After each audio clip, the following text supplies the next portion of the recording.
पन्ना मेरे हाथ में है, ये सरकार की तरफ से कल जो कुछ भी राज्यसभा में हुआ है उसके मिनट्स यहाँ इस पन्नों में दर्ज है। मैं वो मिनट्स पढ़कर आपको बताऊंगी। हालांकि इसके साथ अटैच ये जो आप देख रहे हैं ये खत भी है, और ये खत दरअसल कंप्लेन है। कंप्लेन की गई है डायरेक्टर सिक्योरिटी राज्यसभा सेक्रेटरीट के। कंप्लेन की किसकी तरफ से गई है? मिस अक्षिता भट्ट, जो कि सिक्योरिटी असिस्टेंट गार्ड है राज्यसभा की। मैं आपको अब ये बता देना चाहती हूं कि मिनट्स क्या कुछ कह रहे हैं।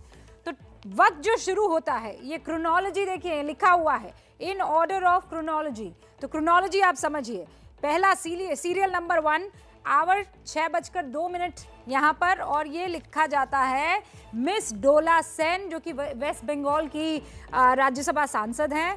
Put the hanging loop made up of fabric और scarf resembling a noose around the neck of Srimati Shanta Chhetri in gangway and held other end of loop in her hand and made slogan shouting। यानी waste Bengal की, और ये साथ में जो तस्वीरें चल रही हैं, जो मिनट मैं पढ़ रही हूँ, इन तस्वीरों को आप उससे कनेक्ट करने की कोशिश कीजिएगा। धुंधली है तस्वीरें लेकिन आप समझ जाएंगे। तो डोला सेन जो हैं, उन्होंने फांसी का एक फंदा बनाया। उन्होंने अपनी सहयोगी शांता छेत्री के गले में, वो स्कार्फ या कपड़े से या फैब्रिक से बनाया हुआ है, वो उसके गले में डाला। शांता छेत्री जो कि खुद राज्यसभा सांसद हैं, और उसके बाद नारेबाजी करने लगी दूसरा एंड पकड़ करके। ये तस्वीर आपने देखी है। 6:04 पर कह रहे हैं hanging loop held by miss Dola Sen, Shanta Chhetri, और ये लोग वेल के पास फिर खिसकने लगते हैं। मैं जल्दी आपको बताती हूँ, पॉइंट बाय पॉइंट नहीं जा रही हूँ, लेकिन जो महत्वपूर्ण चीज़ें हैं वो।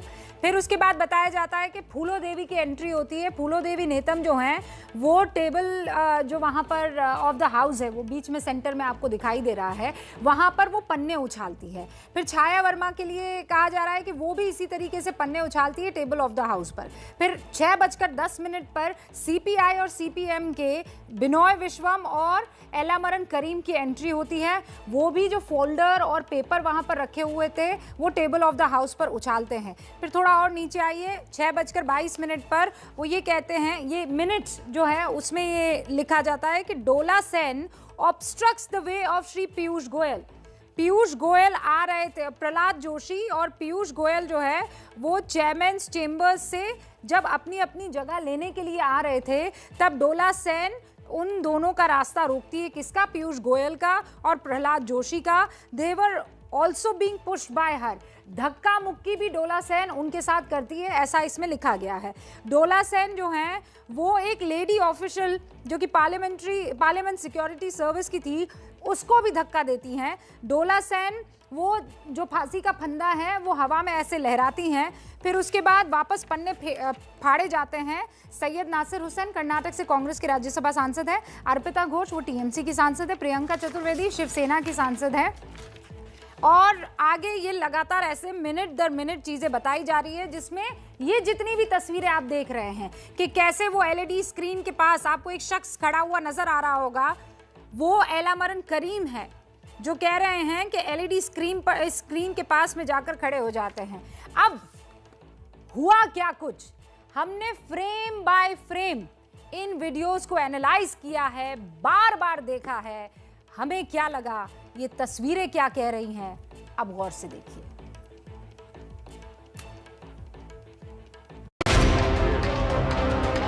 राज्यसभा में पहली बार इतिहास में, पहली बार इस देश की हिस्ट्री में सांसदों को मारा गया, धकेला गया, पीटा गया।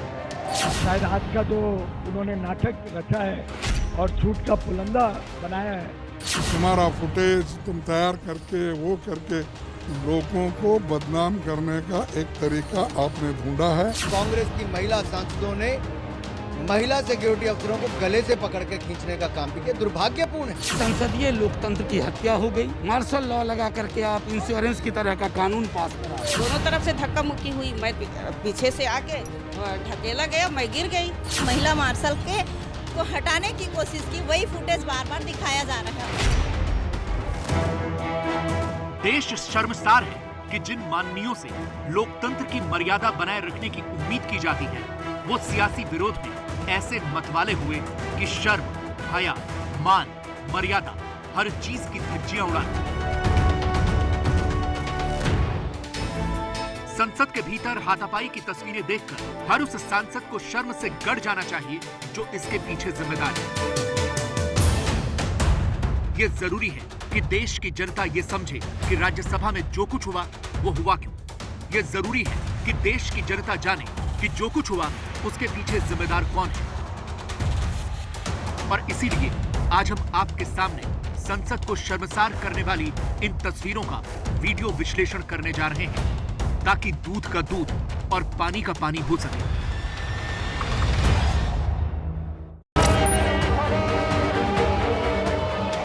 सबसे पहले इन तस्वीरों पर नजर गड़ाकर देखिए।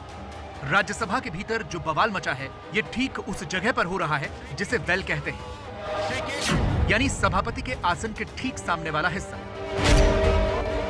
यहां कुछ लोग आपस में गुत्थम गुत्था हैं। यह हाथापाई माननीयों और मार्शल्स के बीच हो रही है। आपको सफेद कपड़े में जो महिला नजर आ रही है वो मार्शल है। इनका काम होता है सदन के अंदर अनुशासन बनाए रखना या फिर कहिए कि आसन की सुरक्षा करना। और इस मार्शल की जिन महिलाओं से हाथापाई हो रही है वो दोनों कांग्रेस की महिला सांसद हैं। जैसे ही ये महिला मार्शल वेल में हंगामा कर रहे सांसदों के बीच आती है और इन्हें रोकने की कोशिश करती है तो हाथापाई शुरू हो गई। तस्वीरें देखकर ऐसा लगता है कि ये महिला सांसद इस मार्शल को खींच रही है। मार्शल से इस हाथापाई में जिस सांसद का नाम आ रहा है, पहले आप उनकी ही बातें सुनिए। जो फुटेज आप देख रहे हैं वो उनके हिसाब से देख रहे हैं। आप शुरू से दिन भर की कार्यवाही देखिए, पूरे समय में क्या हुआ क्या नहीं हुआ, तो दूध का दूध और पानी का पानी हो जाएगा। पहली बात तो मार्शल वेल में रखने की कोई आवश्यकता नहीं है। क्या हम लोग अपराधी हैं? क्या हम लोग गुंडागर्दी करने आए हैं कि मार्शल के साथ मारपीट करने गए हैं जो वहाँ पर आप इतने मार्शल रखे हैं? पहली गलती तो ये है। दूसरी गलती, हमारे किसी भी सांसदों ने, ना महिला ना पुरुष, किसी सांसदों ने मार्शल को छुआ नहीं है।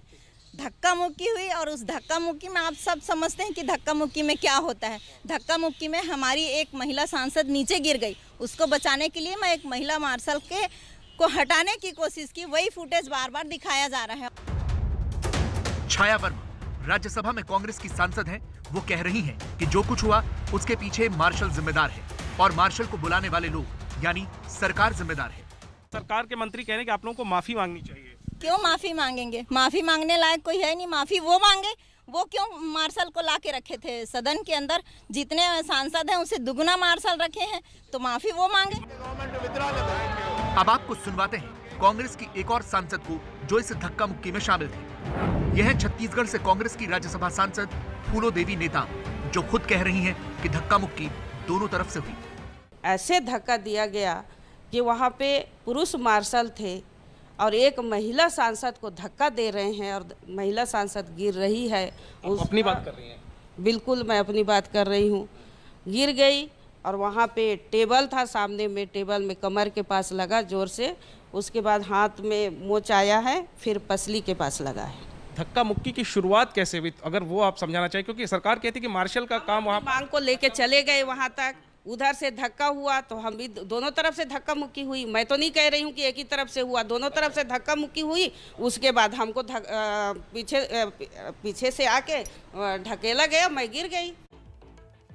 सवाल यह है कि कौन सच बोल रहा है और कौन झूठ बोल रहा है। आखिर इस बवाल की असली वजह क्या है? हम आपको बताते हैं कि आखिर ये हंगामा शुरू हुआ तो हुआ कैसे। राज्यसभा में कल ओबीसी आरक्षण बिल पास होने के बाद इंश्योरेंस से जुड़ा एक बिल लाया गया जिसका नाम है साधारण बीमा कारोबार संशोधन विधेयक 2021। इंश्योरेंस से जुड़ा ये बिल सदन में रखते ही हंगामा शुरू हो गया। शोर शराबे के बीच ये बिल पास हुआ, लेकिन हंगामा तब तक और बढ़ गया। सदन की कार्रवाई को 30 मिनट के लिए स्थगित कर दिया गया। इसके बाद सदन की कार्रवाई फिर शुरू हुई तो विपक्ष ने बड़ा आरोप लगाया। नेता विपक्ष मल्लिकार्जुन खड़गे ने कहा कि हमारी महिला सांसद के साथ मार्शल्स ने बदसलूकी की। विपक्षी सांसदों ने कागज फाड़कर सभापति के आसन की तरफ फेंकना शुरू कर दिया। वहां मौजूद मार्शल्स ने उन्हें रोकने की कोशिश की तो हाथापाई की नौबत आ गई। कुछ देर तक सदन के अंदर ये सब कुछ होता रहा। उसके बाद विपक्ष ने सदन से वॉकआउट कर दिया। विपक्ष ने साफ साफ आरोप लगाया कि मार्शल्स ने जो कुछ किया वो सरकार के इशारे पर किया, लेकिन तस्वीरें इससे ठीक उलट गवाही दे रही हैं। जिन 2 महिला सांसदों को इस मामले में उनका नाम आ रहा है वो कौन है, अब ये समझिए आप। छाया वर्मा छत्तीसगढ़ से कांग्रेस की राज्यसभा सांसद हैं, जिनको अभी आप कुछ देर पहले सुन रहे थे। इन्हें छत्तीसगढ़ कांग्रेस का ओबीसी चेहरा माना जाता है। एक दिन पहले ही छाया वर्मा को राज्यसभा में कांग्रेस संसदीय दल का विप यानी सचेतक नियुक्त किया गया था। फूलो देवी नेताम, उनका भी नाम आ रहा है। वो छत्तीसगढ़ से ही कांग्रेस की राज्यसभा सांसद हैं। उन्हें छत्तीसगढ़ के बस्तर क्षेत्र में कांग्रेस पार्टी की बड़ी नेता माना जाता है। उन्हें छत्तीसगढ़ में कांग्रेस का आदिवासी चेहरा भी माना जाता है। ये दोनों नेता इस वक्त जो तस्वीरों में दिख रहे हैं खींचते हुए मार्शल को, कांग्रेस की ये दोनों महिला सांसद और कांग्रेस के दूसरे नेता सरकार पर जो आरोप लगा रहे हैं उसमें कितना दम है, अब उसे समझने की आप कोशिश कीजिए।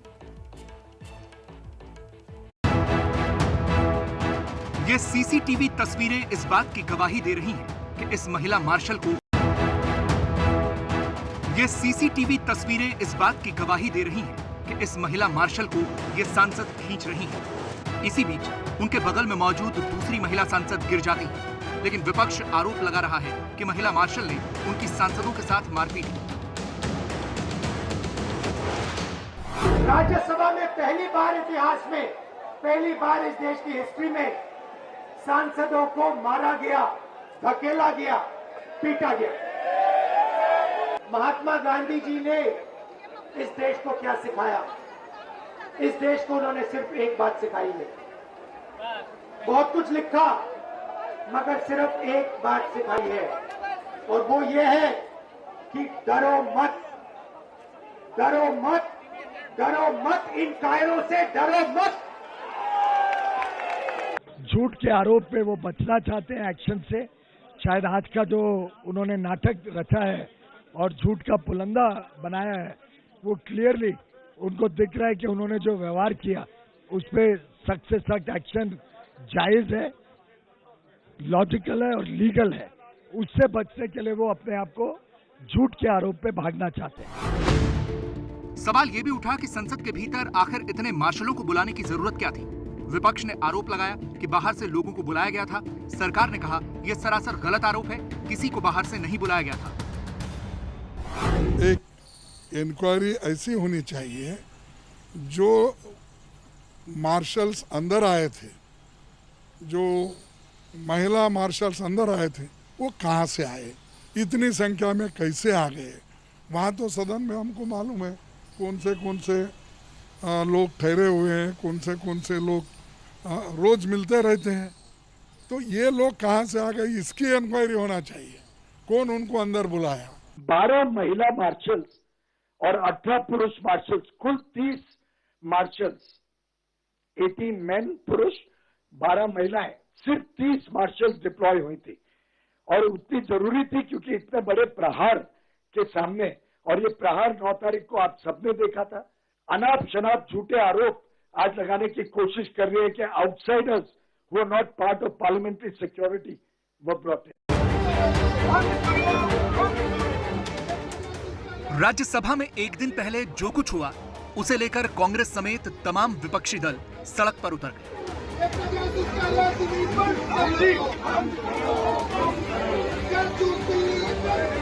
हाथों में तख्तियां लेकर विपक्षी दलों के तमाम सांसदों ने संसद भवन से विजय चौक तक मार्च किया।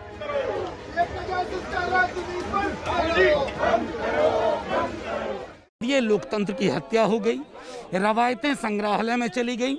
मार्शल लॉ लगा करके, technically, principally, actually martial law लगा करके आप इंश्योरेंस की तरह का कानून पास करा। तो उधर कांग्रेस को जवाब देने के लिए सरकार की तरफ से मंत्रियों की पूरी फौज उतार दी गई।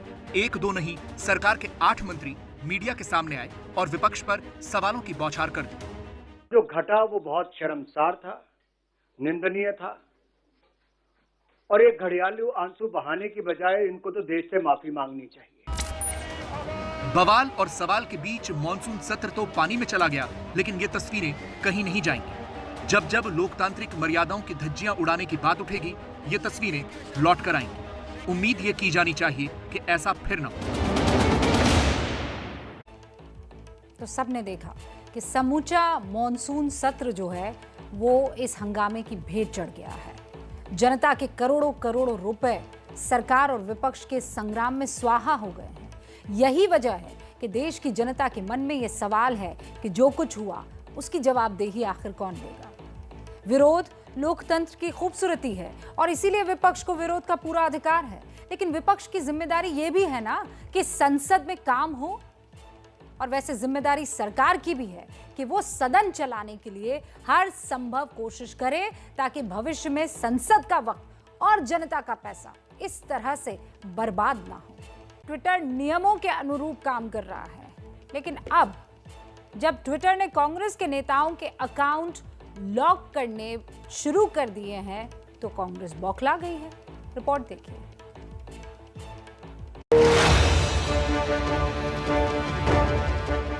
ट्विटर डिस्क्रिमिनेटरी हो चुका है, डबल स्टैंडर्ड एक्सपोज हो चुका है, एक बीजेपी और उनका कंट्रोल्ड ऑर्गेनाइजेशन। ज्यादा दोष भारतीय जनता पक्ष और सेंट्रल गवर्नमेंट का है, तो वो दबाव कर रहा है ट्विटर पर कि अकाउंट लॉक करो। सरकार इतनी डरती है कि ट्विटर को डरा धमका के राहुल गांधी जी का ट्विटर अकाउंट सस्पेंड किया। ट्विटर पर कांग्रेस पार्टी ये आरोप लगा रही है कि ट्विटर ने केंद्र सरकार के दबाव में राहुल गांधी का अकाउंट लॉक किया। केंद्र के दबाव की वजह से कांग्रेस नेताओं के ट्विटर अकाउंट पर कार्रवाई हुई। लेकिन क्या वाकई ऐसा है? क्योंकि 25 जून को तत्कालीन आईटी और कानून मंत्री रविशंकर प्रसाद के ट्विटर अकाउंट को भी कुछ देर के लिए ब्लॉक किया गया था। उन पर अमेरिका के डिजिटल मिलेनियम कॉपीराइट एक्ट के वायलेशन का आरोप लगा था। लेकिन तब कांग्रेस इस कार्रवाई को सही बता रही थी और बीजेपी इसी ट्विटर पर भेदभाव का आरोप लगा रही थी। आज बीजेपी कांग्रेस के खिलाफ की गई ट्विटर की कार्रवाई को सही बता रही है और कांग्रेस ट्विटर पर भेदभाव का आरोप लगा रही है। ये पूरा मामला समझने के लिए आपको आज से करीब 8 दिन पहले चलना होगा। इसी महीने की 4 अगस्त को राहुल गांधी दिल्ली में एक रेप पीड़ित बच्ची के परिवार से मिले थे। आरोप है कि दक्षिण दिल्ली के एक शमशान में 9 साल की एक बच्ची की रेप के बाद हत्या की गई। राहुल गांधी ने इस पीड़ित परिवार के साथ खींची गई फोटो बिना पहचान छिपाए ही अपने ट्विटर हैंडल से अपलोड कर दी और साथ में एक ट्वीट भी कर दिया। भारत का जुवेनाइल जस्टिस एक्ट और पॉक्सो एक्ट के तहत पीड़ित या उसके परिवार की पहचान उजागर नहीं की जा सकती। ट्विटर भारत के कानूनों को मानता है, इसलिए ट्विटर ने राहुल गांधी के ट्वीट को इन कानूनों का उल्लंघन माना और इसीलिए राहुल गांधी का ट्विटर अकाउंट लॉक कर दिया। लेकिन ट्विटर ने इसके अलावा कांग्रेस पार्टी और बाकी नेताओं रणदीप सुरजेवाला, अजय माकन, सुष्मिता देव और मणिकांत टैगोर के अलावा और भी कई नेताओं के अकाउंट ब्लॉक कर दिए। सवाल उठता है कि कांग्रेस के बाकी नेताओं का यह अकाउंट क्यों लॉक हुआ? तो ट्विटर का कहना है कि इन नेताओं ने राहुल गांधी के ट्वीट को रीट्वीट किया था, इसलिए उनका अकाउंट भी लॉक किया गया है। ट्विटर ने राहुल गांधी का वो ट्वीट फिलहाल छुपा दिया है, यानी राहुल गांधी की ट्विटर टाइमलाइन पर वो ट्वीट किसी को नहीं दिखेगा। लेकिन जब तक राहुल गांधी इस ट्वीट को डिलीट नहीं करते, तब तक ट्विटर उनके अकाउंट को बहाल नहीं करेगा। राहुल गांधी ने अपना आखिरी ट्वीट 6 अगस्त को किया था। उसके बाद से वो अपना अकाउंट एक्सेस नहीं कर पा रहे हैं। ट्विटर के प्रवक्ता की तरफ से एबीपी न्यूज से कहा गया है कि अगर कोई ट्वीट ट्विटर के नियमों का उल्लंघन का पाया जाता है और अकाउंट होल्डर द्वारा उसे अभी तक डिलीट नहीं किया गया, तो हम इसे एक नोटिस देकर छिपा देते हैं और अकाउंट तब तक लॉक रहता है जब तक ट्वीट को हटा नहीं दिया जाता। हमें एनसीपीसीआर ने सचेत किया था कि हमारे प्लेटफॉर्म पर एक ऐसा कंटेंट है जिसमें यौन हिंसा की पीड़ित के माता पिता की पहचान उजागर हो रही है। हमने इसे ट्विटर के नियमों और नीतियों के खिलाफ पाया और साथ ही यह भारतीय कानूनों का भी उल्लंघन था। लेकिन ट्विटर की इस कार्रवाई के विरोध में अब कांग्रेस के तमाम नेताओं ने अपनी डीपी पर राहुल गांधी की फोटो लगानी शुरू कर दी है। ये राहुल गांधी की बहन और कांग्रेस की महासचिव प्रियंका गांधी वाड्रा का ट्विटर अकाउंट है, जिन्होंने अपने डीपी में राहुल गांधी की फोटो लगाई है। इसके अलावा यूथ कांग्रेस के अध्यक्ष बीवी श्रीनिवास, अलका नामा जैसे कई नेता और कार्यकर्ताओं ने अपनी डीपी पर राहुल गांधी की तस्वीर लगाकर विरोध दर्ज किया है। कांग्रेस के कार्यकर्ताओं का राहुल गांधी के लिए प्रेम एक तरफ है, लेकिन देश का कानून एक तरफ है। पॉक्सो एक्ट का उल्लंघन हुआ है, ये तो सच है। मास्टर स्ट्रोक के स्टोरी में शक है। एक एक करके अफगानिस्तान के शहरों पर कब्जा हो रहा है, निर्दोष मारे जा रहे हैं, बच्चे अनाथ हो रहे हैं और धीरे धीरे अफगानिस्तान का तालिबानीकरण हो रहा है। हैरानी की बात यह है कि पूरी दुनिया अफगानिस्तान में जो जुल्म और सितम हो रहा है उस पर आंखें मूंदे बैठी है। ऐसा लगता है कि दुनिया ने अफगानिस्तान की सरकार को उनके भरोसे छोड़ दिया है। अफगानी नागरिक चीख रहे हैं, दुनिया से गुहार लगा रहे हैं, लेकिन किसी की कान पर जू नहीं रेंग रही है। ऐसे में सवाल यह है कि अब अफगानिस्तान का होगा क्या? क्या तालिबान से अफगानिस्तान के लोगों को खुद ही निपटना होगा? हमारी अगली रिपोर्ट इसी पर।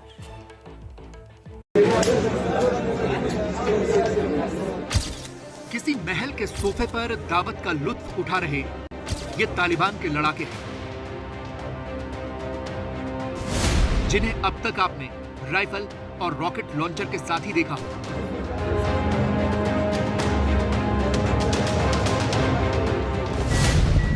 ये अफगानिस्तान के निमरोज प्रांत की राजधानी ज़ारांज की तस्वीरें हैं, जिसे कब्जे में लेने के बाद तालिबान ने यहां जमकर लूट मचाई, बाजार लूटे, सरकारी इमारतों को आग के हवाले किया और फिर इस महल में जश्न मनाया गया।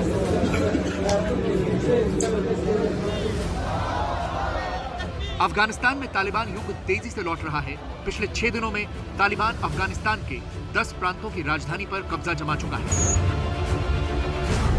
इस वक्त दक्षिण अफगानिस्तान के फरहा और ज़रांज शहर तालिबान के कब्जे में है।